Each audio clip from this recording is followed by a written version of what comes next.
Тројца од 9 осомничени за перење пари во нова истрага на СЈ под името Поштенска банка денеска беа приведени и изнесени пред судија во претходна постапка.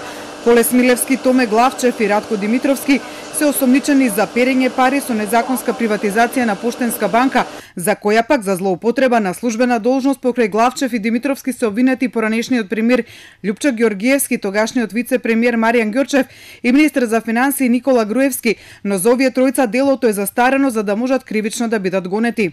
Груевски и Ѓоргиевски денеска се огласија и го отфрлја делото, велејќи дека не учествувале во приватизација на Поштенска банка. Груевски на Фејсбук напиша дека како министер немал ингеренции да учествува во тоа за што е споменат од СЈ во истрагата за Поштенска банка.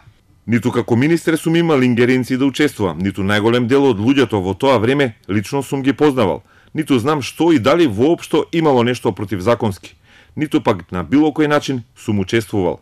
И Ѓоргиевски денеска реагираше на новата истрага на СЈ за која се товари и вели дека нема ништо со приватизацијата на Поштенска банка.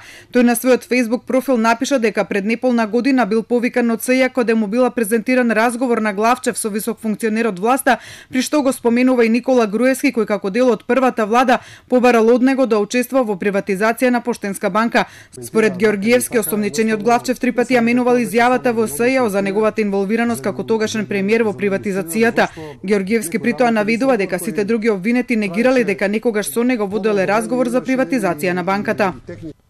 И тогаш пред СЈ и сега пред јавноста недвосмислено изјавувам дека немам ништо со приватизацијата на Поштенска банка, уште помалку со второто дело за кое ги товарат. Се работи за јасни постапки на приватни бизнисмени, каде што целиот интерес профит е за нивните фирми. Од сите обвинети личности во животот едно пиво се неам напиено со никој. Според СЈ пак на почетокот на 2001 година Ѓоргиевски, Ѓорчев и Груевски со цел да го контролираат фактичкото функционирање на Поштенска банка организирале во основањето на банката покрај Македонска пошта, која била во државна сопствена, да учествуваат и правните лица кои тие ги избрале, но ел експорт-импорт од Гевгелија на Главчев и печатница Европа 92 од Кочани на Димитровски, и тоа без учество со сопствени средства, туку со пари обезбедени од кредити со кои го оплатиле основачкиот влог во банката, што е спротивно на законот за банки. Тие потоа банкарските кредити кои ги зеле за основачки влогови во Поштенска банка ги отплатиле со кредит подигнат од истата Поштенска банка, што им го овозможил генералниот директор на банката Колес Милевски. За да ги прикријат парите кои потекнувале од незаконски добиени кредити како и незаконските акции во Поштенска банка, Главчев и Димитровски подигнале кредит во друга банка давајќи ги под залог акциите во Поштенска, кои откако не го исплатиле другата банка станала собственик на акциите во Поштенска банка. Со тоа, според обвинението на СЈ, тие го прикриле противправното потекло на акциите и кредитите од Поштенска, за што се обвинети за кривично дело перење на пари.